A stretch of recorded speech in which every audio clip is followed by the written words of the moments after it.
राजस्थान सरकार का कहना है कि यह फैसला सरकारी कॉलेजों में पढ़ाई के लिए शांति और पॉजिटिव वातावरण बनाने के लिए लिया गया है, जिसमें कैंपस के मेन गेट को भगवा रंग के पेंट रंग जाएगा। राजस्थान के उच्च शिक्षा विभाग का संचालन करने वाला कॉलेज शिक्षा आयुक्तालय ने इसे कायाकल्प योजना कहा है। राजस्थान सरकार ने राज्य के सरकारी कॉलेजों को अब भगवा रंग में रंगने का आदेश जारी किया है। जयपुर के कमिश्नरेट कॉलेज एजुकेशन के फर्स्ट फेज में 20 कॉलेजों के लिए यह आदेश जारी किया गया है, जिसमें कॉलेजों की बिल्डिंग के सामने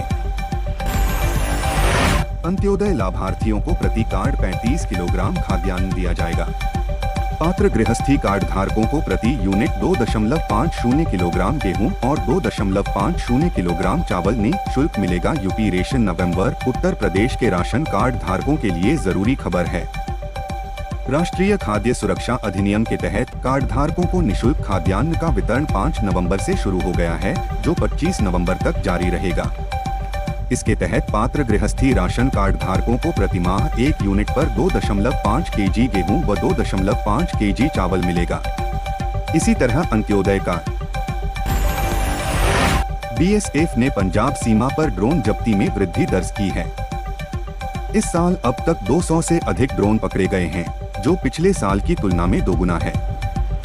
बीएसएफ का कहना है कि पाकिस्तानी तस्कर ड्रोन के जरिए नशीले पदार्थ और हथियार भेजने की कोशिश कर रहे हैं। पकड़े गए ड्रोन ज्यादातर चीन निर्मित हैं। नई दिल्ली पाकिस्तान बॉर्डर पर अपनी कारगुजारियों से बाज नहीं आ रहा है।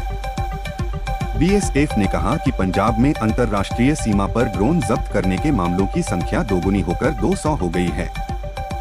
बीएसएफ का कहना है कि पाकिस्तानी एलपीजी सिलेंडर पर अब 450 रुपए मिलेगी सब्सिडी। इन लोगों को मिलेगा योजना का लाभ, करना होगा ये काम। एलपीजी सिलेंडर पर अब 450 रुपए मिलेगी सब्सिडी। इन लोगों को मिलेगा योजना का लाभ, करना होगा ये काम। एलपीजी सिलेंडर पर अब 450 रुपए मिलेगी सब्सिडी। राज्य सरकार ने राष्ट्रीय खाद्य सुरक्षा योजना NFSA के अंतर्गत लाभान्वित परिवारों को बड़ी राहत देने के लिए एक नई योजना की शुरुआत की है। इस योजना के तहत NFSA लाभार्थी परिवार अब मात्र 450 रुपए में एलपीजी गैस सिलेंडर का लाभ उठा सकते हैं। वर्तमान में जालोर, भीनमाल, रानीवाड़ा जैसे बड़े रेलवे स्टेशनों के लिए ब्रॉडगेज होने के 14 साल बाद भी दिल्ली अभी काफी दूर है। जालोर समेत समदड़ी भीलडी रेलखंड के लिए जल्द ही जयपुर और दिल्ली तक सीधी ट्रेन के लिए कवायद चल रही है। रेलवे की ओर से स्थानीय डिमांड और संभावित यात्री भार को देखते हुए यह अहम प्रस्ताव रेलवे बोर्ड को भेजा है, जिसके तहत दिल्ली तक सीधी ट्रेन चलाने की डिमांड की गई है। ऐसा होता है तो करीब 14 साल से इस रेलखंड के लिए चली आ रही यह मांग क्रियान्वित हो जाएगी और जालोर की कनेक्टिविटी।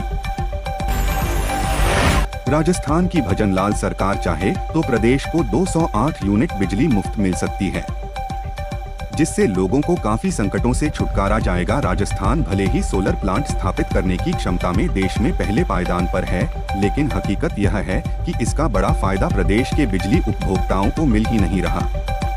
यहां अभी सौर ऊर्जा उत्पादन 24,000 मेगावाट है। कुल उत्पादन में से केवल 6,500 मेगावाट सस्ती बिजली ही प्रदेश को मिल रही है। बाकी 17,500 मेगावाट बिजली दूसरे राज्यों में सप्लाई की जा रही है। प्रधानमंत्री नरेंद्र मोदी कल गुजरात के वड़ताल स्थित श्री स्वामीनारायण मंदिर के 200 साल पूरे होने पर एक कार्यक्रम में वीडियो कॉन्फ्रेंसिंग के माध्यम से हिस्सा लेंगे। इस दौरान पीएम स्वामीनारायण संप्रदाय के अनुयायियों को भी संबोधित करेंगे। प्रधानमंत्री कार्यालय PMO ने रविवार को इस कार्यक्रम की जानकारी देते हुए कहा कि यह कार्यक्रम सुबह 11:15 बजे से शुरू होगा। गुजरात के वड़ताल के इस श्री स्वामीनारायण मंदिर का समाज और धर्म के क्षेत्र में महत्वपूर्ण योगदान रहा है। यह मंदिर न केवल धार्मिक आस्थाओं का केंद्र। टाटा ग्रुप की एयरलाइन एयर इंडिया और विस्तारा का मर्जर सोमवार 11 नवंबर से लागू हो जाएगा। मर्जर से पहले सिंगापुर एयरलाइंस (सिया) ने बड़ा फैसला किया है। विस्तारा से विलय के बाद एयर इंडिया में सिंगापुर एयरलाइंस 3,195 करोड़ रुपए का एडिशनल निवेश करेगी। एयर इंडिया और विस्तारा के विलय का ऐलान 29 नवंबर 2022 को किया गया था।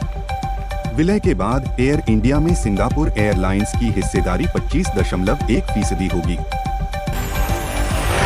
हरियाणा में राशन वितरण प्रणाली में हुआ बदलाव। हरियाणा में राशन कार्ड धारकों के लिए एक अच्छी खबर आई है। आज चंडीगढ़ में राज्य मंत्री राजेश नागर की अध्यक्षता में हरियाणा खाद्य एवं आपूर्ति विभाग के वरिष्ठ अधिकारियों की बैठक बुलाई गई, जिसमें मंत्री ने राशन डिपो पर समय पर खाद्य सामग्री वितरित करने के निर्देश दिए हैं। उन्होंने सख्त लहजे में कहा कि अगर कोई भी राशन डिपो धारक समय पर सामग्री वितरित नहीं कर रहा है तो शिकायत मिलने पर उसका लाइसेंस रद्द कर दिया जाएगा। राजस्थान में नई रेल लाइन बिछाने की योजना बनाई जा रही है। इस रेल के बिछ जाने पर जिले में नीमराना, केशवाना, सोतानाला सहित औद्योगिक क्षेत्रों के विकास को मिलेंगे नए आयाम। जिले में नीमराना सहित आसपास के औद्योगिक क्षेत्रों के विकास को नई दिशा मिलने वाली है। जल्द ही डाबला से कोटपूतली बहरोड होते हुए अटेली तक रेल की आवाज गूंजेगी। इस रेलवे लाइन के लिए डिटेल्ड प्रोजेक्ट रिपोर्ट तैयार करने के उद्देश्य से रीको कार्यालय में एक अहम बैठक हुई।